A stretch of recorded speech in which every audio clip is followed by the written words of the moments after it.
Welcome. I'm Nina Gryphon, and this is the Astrology and Magic channel. Today, we'll look at the astrology of the first week of May. First off, I wanted to say thank you to all of my patrons. If you would like to become a patron and get early and, in many cases, exclusive access to astrological and magical content, including my monthly ebook, Magical Elections, that teaches you how and when to make astrological talismans, go to patreon.com/Nina Gryphon. Starting May 3rd, Mars at 2 degrees Aries will sextile Pluto in Aquarius. Mars and Pluto work hand in hand. Since Mars is the god of war and violence, among the Olympian gods, he is probably responsible for sending the most living beings to the underworld realm of Hades, known also as Pluto, which by the way means the rich one. You might call these two planets longtime collaborators when it comes to the necessary work of destruction. Everything in the cosmos exists in 3 phases: creation, maintenance, and destruction or decomposition. Mars and Pluto often symbolize the last phase, as they are very effective in breaking things down into their components to make them available for future creations. The Mars-Pluto cycle began February 13th of this year at 0 Aquarius, when the 2 planets conjoined. May 3rd brings the opening sextile of the cycle, and this cycle will last until January 27th, 2026, when they will conjoin at 3 degrees Aquarius.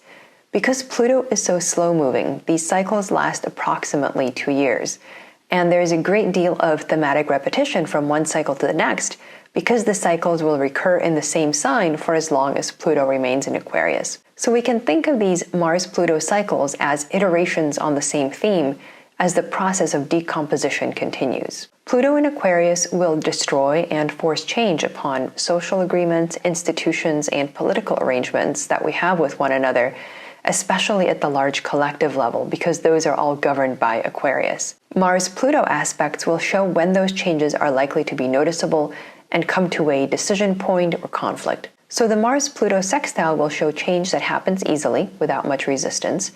As you probably know, the sextile is the weakest aspect among the classical aspects, so it tends to create favorable conditions for events, but it's less determinative than the other major aspects.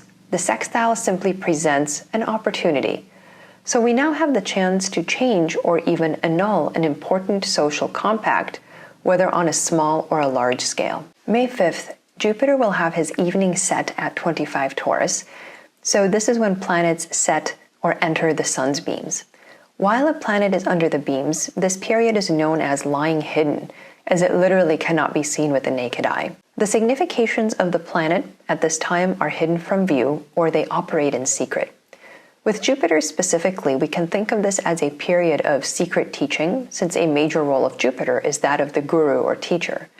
Spiritual teachings in particular are always taught by revelation while simultaneously being concealed. They have this dual nature. No spiritual teacher gives the truth directly all the time. One reason is that teaching has to be earned by the student through their own self-effort, or by passing a test that they didn't even know was a test. All the great teachers have taught through metaphor, whose meaning the student must work to comprehend, and in fact may not understand until much, much later. However, teachers don't use metaphors for the sake of obscurity, but it's because symbols and metaphors carry multiple meanings at once, and they are like a picture that is worth 1,000 words. John Smith the Platonist wrote, quote, "In this state, that is while living in the body, we are not able to behold the truth in its own native beauty and luster. But while we are veiled with mortality, truth must veil itself too, that it may the more freely converse with us."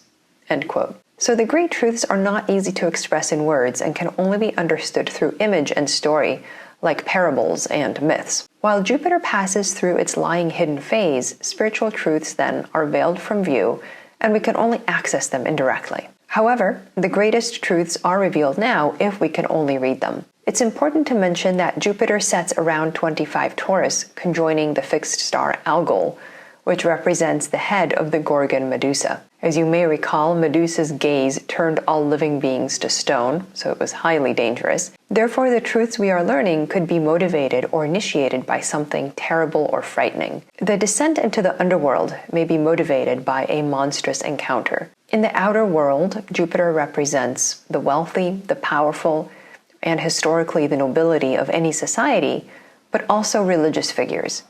They may literally drop out of view around this time, whether due to illness, suspending public duties, ending campaigns, or even something more dramatic like illness, accident, or death. This brings us to another element of Jupiter setting. A planet, while lying hidden, is like one passing through the underworld. Since planets are gods, they cannot die, but mythologically they do enter the underworld from time to time, where their powers are significantly curtailed.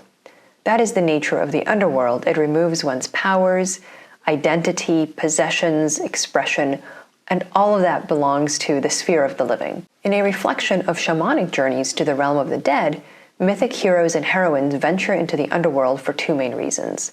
Sometimes they attempt to retrieve someone from Hades, but most often they seek to learn something, pursuing the guru who possesses special knowledge. For example, in the Odyssey, Odysseus seeks out the spirit of Tiresias, the blind seer, for advice on how Odysseus can reach his home, Ithaca. While Odysseus does receive a prophecy and advice from Tiresias, he also meets the spirit of his mother, which comes as a shock because she died while Odysseus was away at war, and he did not expect to meet her in the realm of the dead. Also, Tiresias' prophecy isn't entirely positive, as he says, "You may yet reach Ithaca, though you will suffer." The teachings gained in the underworld are frequently harsh and unsparing, as is the case with death. This is also Jupiter in the phase of lying hidden.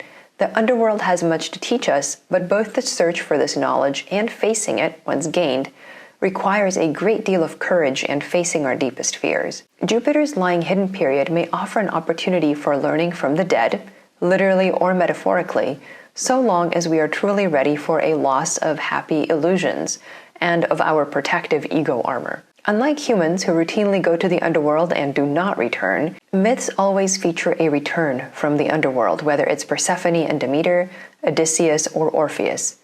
Once Jupiter reemerges from the beams in about a month's time, we will have an opportunity for that return, a liberation and a release of pent-up energy, which we will discuss when it happens.